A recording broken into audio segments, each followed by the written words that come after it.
What's going on, everybody? Tactical Grizzly Bear here.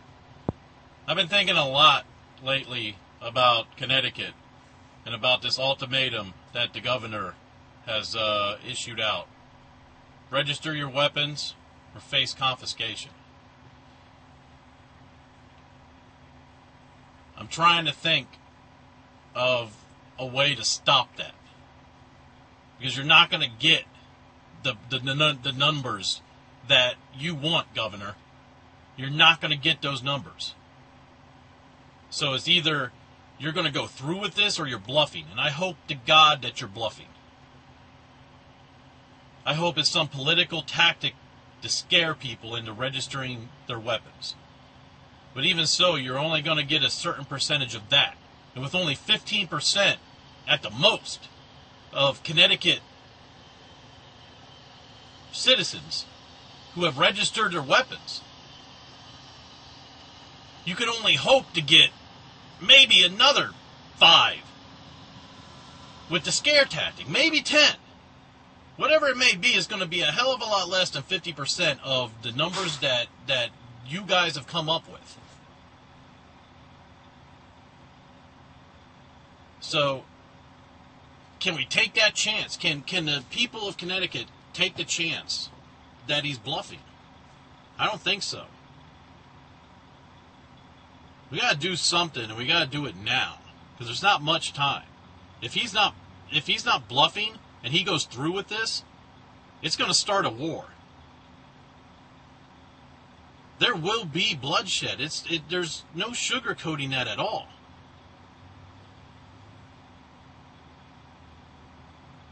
If you start going house to house, you may get through a certain amount of houses with no problems whatsoever. But one of these times, you're going to knock on the wrong house.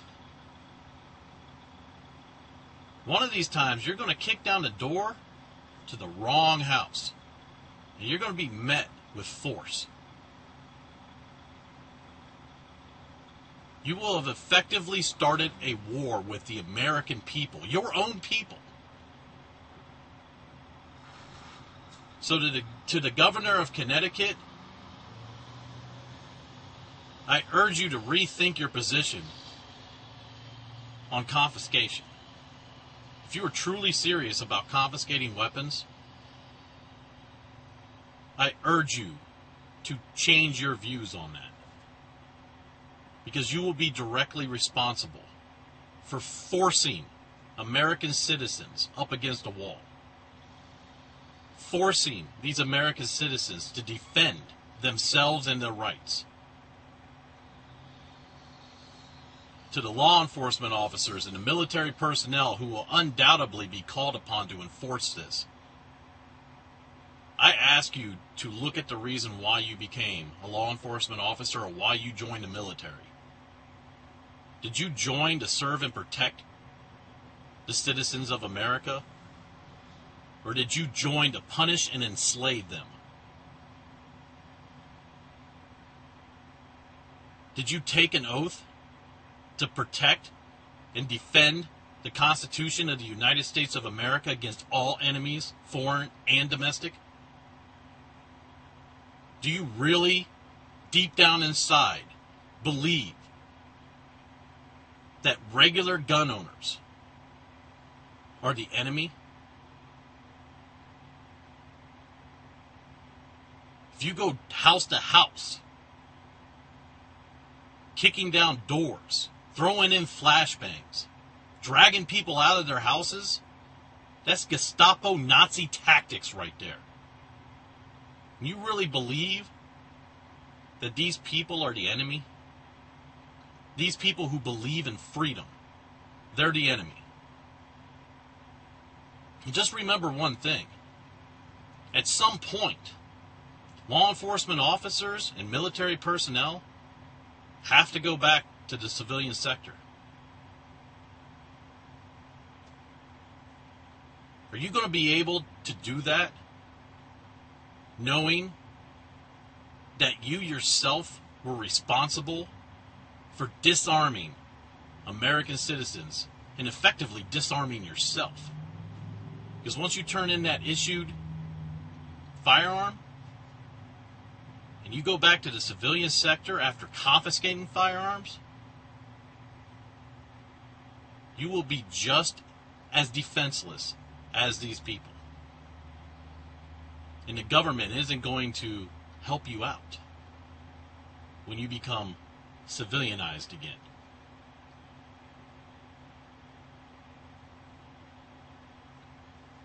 To the citizens of Connecticut that have received these letters, I'm going to give you a scenario. I'm going to tell you exactly what will happen if they do try to enforce this. Because you need to be prepared for the devastation that it will have on your family, on your home, on your entire life.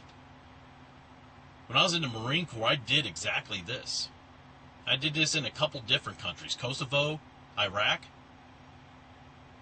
We specifically went out and looked for weapons to disarm people.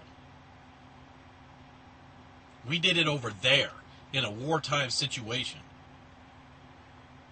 We didn't do it here on our home soil against our own people. But this is what will happen. You'll be the first ones to be hit because they know you have these weapons. They sent you a letter. They know where you live and they know that you have them. If they come, they will break down your door. They will drag you, your wife, your children, anybody in the house outside. And it doesn't matter if it's negative 10 degrees outside. It doesn't matter if it's 2 a.m. in the morning and below freezing. It doesn't matter if you're in your freaking boxers and your kids are in their freaking jammies. These people, these law enforcement officers and military personnel will drag you out of your house. They will put you on the ground and handcuff you. They will point their weapons not only at you, they will point their weapons at your family, they will point their weapons at your kids. They'll point their weapons at your grandma if she's there.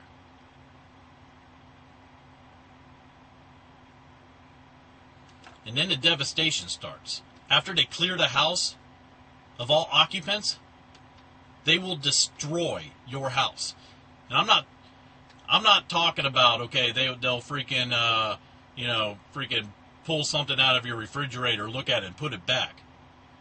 They will empty your refrigerator onto the ground and step on everything. They will open up the milk and pour it on the ground, on your floor, because you might be hiding a magazine in there. They will tip over your refrigerator. They will tip over your oven. They will destroy your house. They will kick in the walls. Why? Because you might be hiding an AK-47 inside the walls. They will rip open your mattresses. They will take a knife and cut your mattress. All to hell. Why? Because you might be hiding an AK-47 in the mattress. They will rip the upholstery on your freaking sofa. They will pull up the carpet. They will peel up the floorboards. They will effectively make your house unlivable. It's a shakedown. They're not there to be nice to you. Here's another thing that you might not understand or might not even know. Any legal guns that they find, they will confiscate.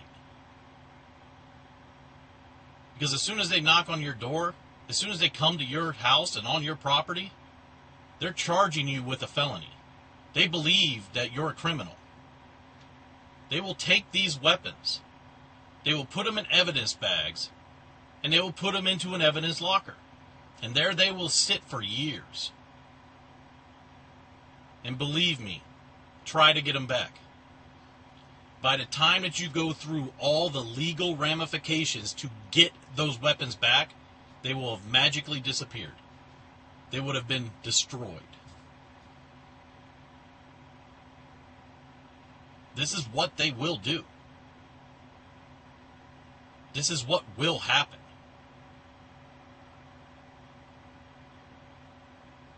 So I got some links down below because we've got to stop this before it starts.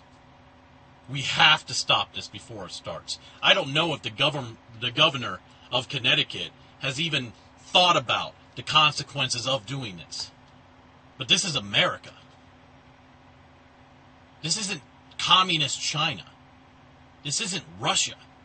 This is America, where people are free.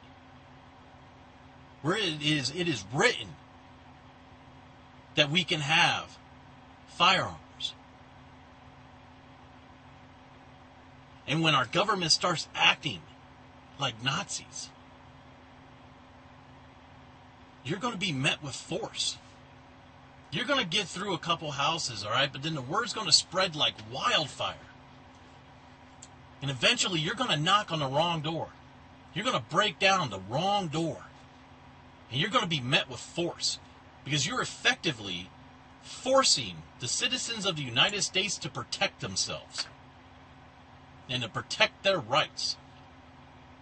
And once that starts, you think these other citizens around the other cities are going to just sit idly by and wait for you to come? You think these other citizens in other states will not travel to Connecticut to stand up for the rights of Connecticut and the United States? You will be met with force and there will be bloodshed. Once you start this, you can't stop it.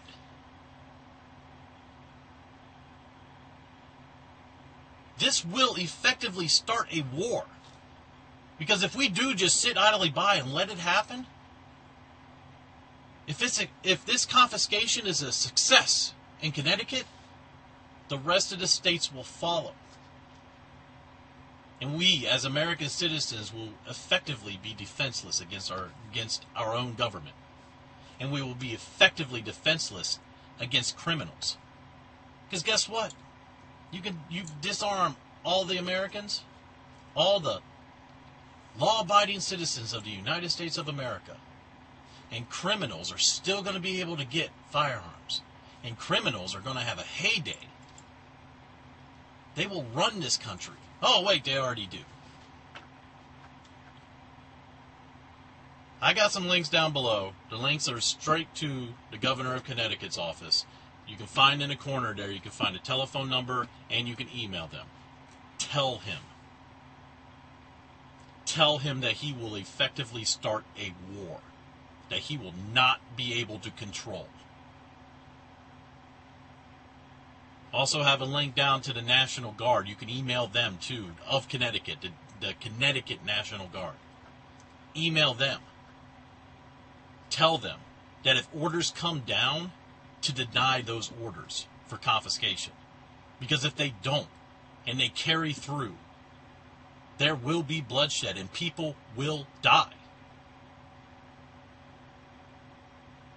If you live in Connecticut, call your local sheriff's department. Call the police chief in your area. The chief of police in your area.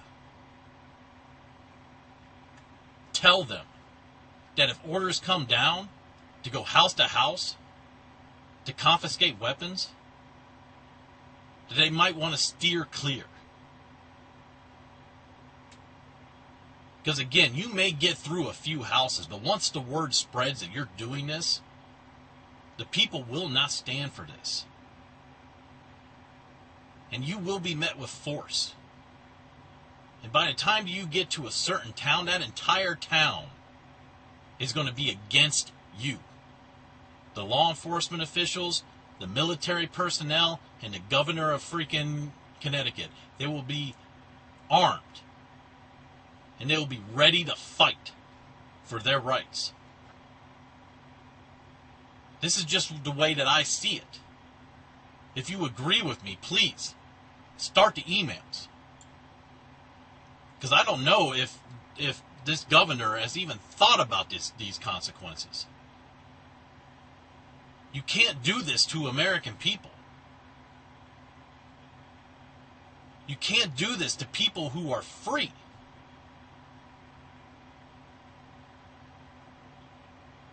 These people were law-abiding citizens until you made this law, forcing them to become criminals.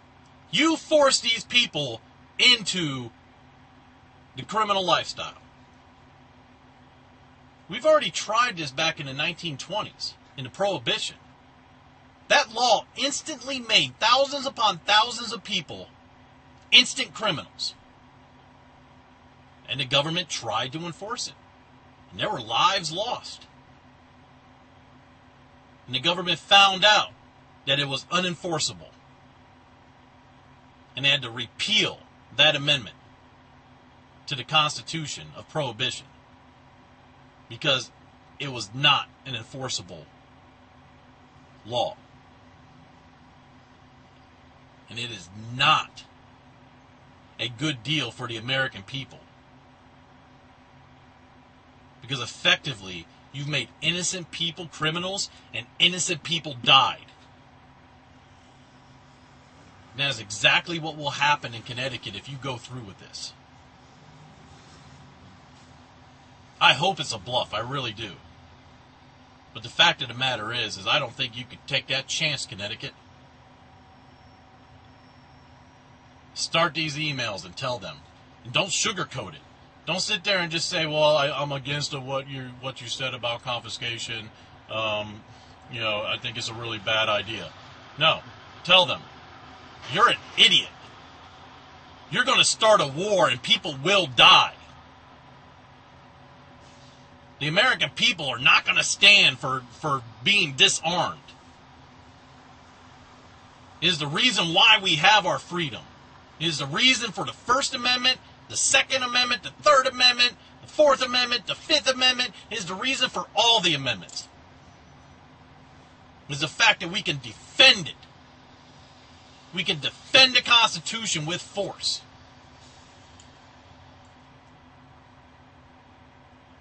Let's get those emails rolling, because if that doesn't work and they actually go through with this, lock and load. Be ready, because there's going to be a war.